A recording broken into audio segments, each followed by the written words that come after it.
Hello dear students, कसे आहात? मस्त. चला तर मग आज आपण इयत्ता 5वीच्या बालभारतीच्या पुस्तकातील पाठ 15वा आपल्या समस्या आपले उपाय ह्या पाठाचा अभ्यास करूयात. या पाठामध्ये काय बरं सांगितलं आहे?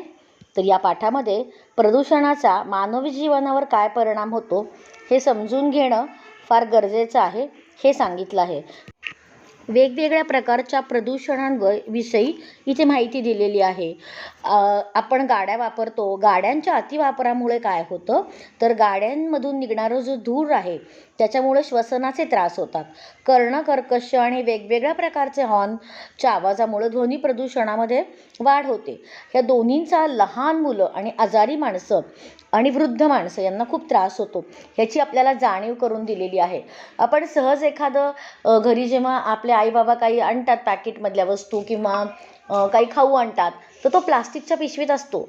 मुलांना पण खाऊ काढून घेतो आणि प्लास्टिकची पिशवी डस्टबिनमध्ये टाकून देतो. काय बरं होत असतं डस्टबिनमध्ये टाकलेल्या प्लास्टिकचं? तर प्लास्टिकचं विघटन होत नाही. म्हणजे त्यामुळं हे प्लास्टिक आहे ह्याचं काय करायचं हा खूप मोठा प्रश्न होतो.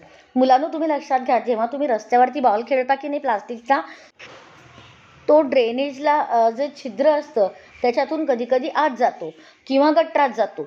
होतं काय, तर हे बॉल असतात ना, हे काही विरघळत नाही. त्याच्यामुळे हे बॉल तिथेच साचून राहतात आणि ते साचल्यामुळे ते तसेच 1 बॉल 2 बॉल असे अनेक बॉल साचून राहिल्यामुळे काय होतं, तर पाण्याला पुढे जायला वाटच मिळत नाही आणि त्यामुळे ती लाईन चोकअप होऊन जाते. आणि जेव्हा पाऊस पडतो तेव्हा पावसाचं पडणारं पाणी जे असतं ते गटारातून पुढे जाण्याची सुविधा असते, पण या गटारामध्ये बॉल अडकून पडल्यामुळे पाणी पुढे जात नाही आणि मग तेच पाणी उलट पुन्हा रस्त्यावर येतं आणि मग पूर सदृश्य परिस्थिती निर्माण होते आणि मग त्याच्यातून मग पुढे खूप भयान अशी परिस्थिती पावसाळ्यामध्ये निर्माण होते. कचऱ्याच्या व्यवस्थापनाविषयी पण पाठामध्ये सांगितलेलं आहे. त्याप्रमाणे गाड्यांच्या अतिवापरामुळे पण काय होतं, श्वसनाचे त्रास होतात. गाड्यांमधून निघणारा जो धूर आहे त्याच्यामध्ये कार्बन मोनॉक्साईड सारखी विषारी वायू आहेत जे आपल्या श्वसनाला घातक आहेत. लहान मुलांना, वृद्ध माणसांना, आजारी माणसांना यामुळे लगेचच श्वसनाचे त्रास होऊ शकतात. यामुळे काय होतं, आणि वेगवेगळ्या प्रकारचे विचित्र आणि जोरजोरात वाजवणाऱ्या हॉर्नमुळे पण कानाची समस्या निर्माण होते. असे कर्णकर्कश हॉर्न ऐकले की आपल्या कानाला बधिरता येऊन कायमचं अपंगत्व येण्याची, बहिरेपणा येण्याची पण शक्यता असते. खरं तर मुलांनो, या सगळ्या गोष्टी आपल्याला माहिती आहेत आणि याच्यामुळे काय त्रास होतो हे पण आपल्याला माहिती आहे. पण आपल्याला मुद्दाम तुम्हाला लहान मुलांना पाठामध्ये हे सांगितलेलं आहे की फक्त तुम्हीच नाही तर आम्ही मोठ्या माणसांनी पण कशाप्रकारे काळजी घेतली पाहिजे. प्लास्टिकचा कागद आपण कुठे टाकला पाहिजे, रस्त्यावरती कचरा नाही टाकला पाहिजे, वेगवेगळ्या प्रकारचे विचित्र असे आवाजाचे हॉर्न नाही वापरले पाहिजेत. पाठात लेखक आपल्याकडूनच उत्तराची अपेक्षा करतायत की आपण काय केलं पाहिजे. दुसरी गोष्ट म्हणजे महत्त्वाची इथे पाठामध्ये आहे, तर जी मोकाट जनावरं आहेत, जे मोकाट प्राणी आहेत त्यांच्याविषयी आहेत. काही भटकी कुत्री असतात, तर त्यांच्यामुळे काय होऊ शकतं, त्यांच्या भुंकण्यामुळे काय होऊ शकतं. खरं तर कुत्री भुंकायला लागल्या की आपल्याला खूप भीती वाटते. मग त्याच्यामध्ये जास्त त्रास कोणाला होतो? तुमच्यासारख्या लहान मुलांना, आजी आजोबांना, आजारी माणसांना. जर कुत्री अंगावर धावून आली ती किंवा चावायला लागली तर तुम्हाला पटकन आपल्याला सुरक्षित ठिकाणी जाता येत नाही. आपण घाबरतो आणि मग एकाच ठिकाणी थांबतो आणि मग काय न जाणो कुत्र्याने जर चावलं तर रेबीज नावाचा रोग होण्याची शक्यता असते. पोटामध्ये इंजेक्शन्स घ्यावे लागतात आणि मग त्याच्यातून आपल्याला त्रास होतो. तर या सगळ्या गोष्टी आपण टाळायच्या आहेत आणि काय करायचं आहे याची उत्तरं आपण आता पाठामध्ये बघूयात. चला तर मग पाहूयात आपण आणि अभ्यास करूयात आपण पाठ 15 आपल्या समस्या आपले उपाय. मुलांनो, तुम्हाला जर माझं चॅनल आवडत असेल तर माझ्या ब्लूमिंग किड्स या चॅनलला प्लीज सबस्क्राईब करा, लाईक करा, शेअर करा. चला तर मग अभ्यास करूयात. आणि एक गोष्ट सांगायची राहिलीच तुम्हाला मुलांनो, आता थोड्याच दिवसामध्ये दिवाळी येणार. दिवाळी म्हणजे फटाके, दिवाळी म्हणजे उठणं, आकाशकंदील, वाव, मज्जा, खूप छान, फराळ.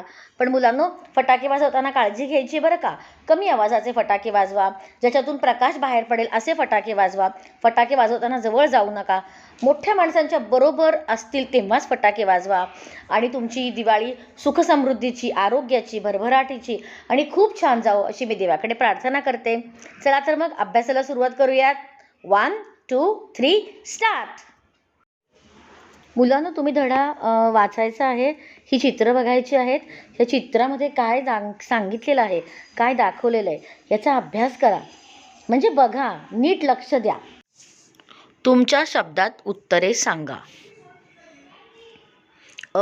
तुम्ही कधी गर्दी असणाऱ्या रस्त्यांवर गेला आहात का? उत्तर, हो, नेहमीच.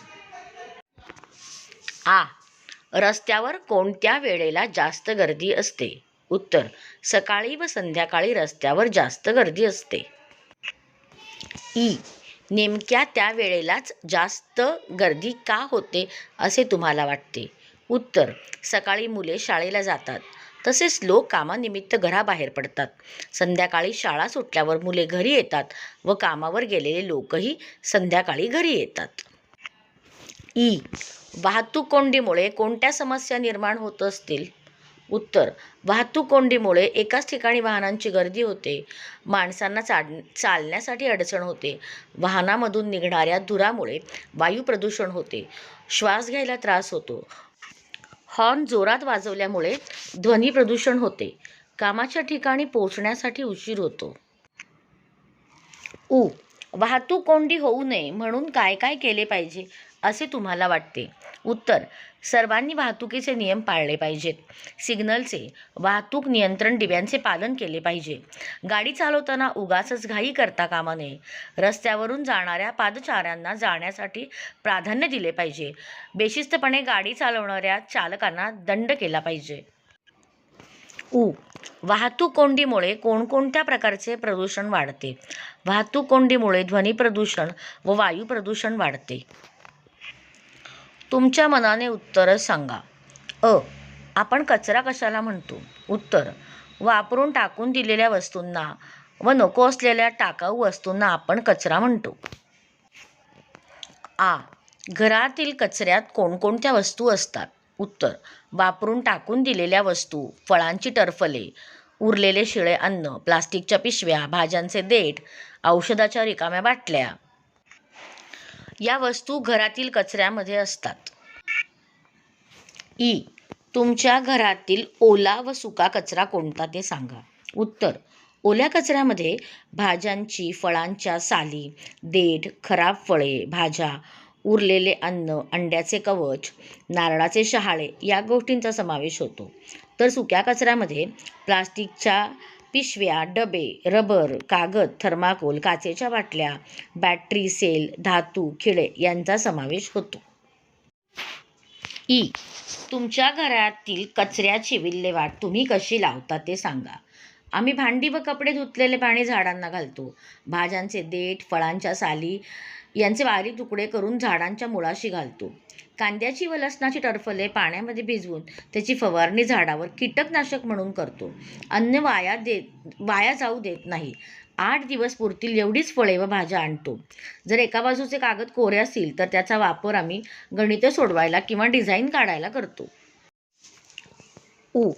कचऱ्यातील कोणकोणत्या गोष्टींवर प्रक्रिया करून त्यातून नवीन गोष्टी तयार होऊ शकतात? उत्तर, ओला कचरा यापासून खत, बायोगॅस तयार होऊ शकते. सुका कचरा यापासून कागद व इतर इंधन तयार होऊ शकतात. प्लास्टिकचा वापर रस्ते बांधणीसाठी केला जातो. तुमच्या वर्गातील कचऱ्यामध्ये कोणकोणत्या वस्तू असतात? आमच्या वर्गातील कचऱ्यामध्ये लहान झालेल्या पेन्सिली, खोडरबरचे तुकडे, प्लास्टिकच्या तुटलेल्या पट्ट्या, कागदाचे कपटे, धूळ, खिडकीतून येणारी झाडाची पाने, पेन्सिलला टोक केल्यावर होणारा कचरा याचा समावेश असतो. वर्गात कचरा होऊ नये म्हणून तुम्ही कोणती काळजी घ्याल? उत्तर, शालेय प्रार्थना झाल्यावर आम्ही वर्गात व इतर ठिकाणी कचरा करणार नाही अशी शपथ घेऊ. कचरा साठवण्यासाठी छोट्या कचरा पेटीचा म्हणजेच डस्टबिनचा वापर करू. डस्टबिन वर्गात ठेवू. आठवड्यातून 1 दिवस स्वतः वर्गाची सफाई करू. कचरा कुंडीतील कचरा उचलून नेला नाही तर आपल्याला कोणकोणत्या समस्यांना तोंड द्यावे लागेल याचा विचार करावा व आई वडिलांशी, मित्रांशी चर्चा करून सांगा. उत्तर, कचरा कुंडीतील कचरा उचलून नेला नाही तर तो कचरा तिथेच सडेल, त्याची दुर्गंधी सुटेल, त्यापासून वेगवेगळे साथीचे रोग पसरतील. दूषित हवा श्वसनावाटे शरीरात जाईल, त्याने मानवी श्वसनाचे रोग होतील. दूषित कचऱ्यावर बसलेल्या माशा अन्नपदार्थांवर येऊन बसल्या तर साथीचे रोग पसरतील. मोकाट जनावरांचा मानवी वस्तीस त्रास होईल. माशा व डासांचे प्रमाण वाढेल. वरील विषयांवर चर्चा करा व याविषयी तुम्हाला वाटणारे प्रश्न लिहा. भटके कुत्रे. ही कुत्री रस्त्यावर का राहत असतील? कुत्र्यांच्या भुंकण्यानेही प्रदूषण होते का? या भटक्या कुत्र्यांचा बंदोबस्त कुणी करायचा? ही कुत्री कुणाला चावली तर काय होईल? मुलांनो, लवकरच पुढच्या व्हिडिओमध्ये भेटूयात एका नवीन धड्याची प्रश्नोत्तरांसह. तोपर्यंत स्वतःची काळजी घ्या. हॅपी दिवाळी. आणि माझ्या चॅनलला सबस्क्राईब करायला विसरू नका. माझ्या चॅनलचं नाव आहे ब्लूमिंग किड्स. बाय.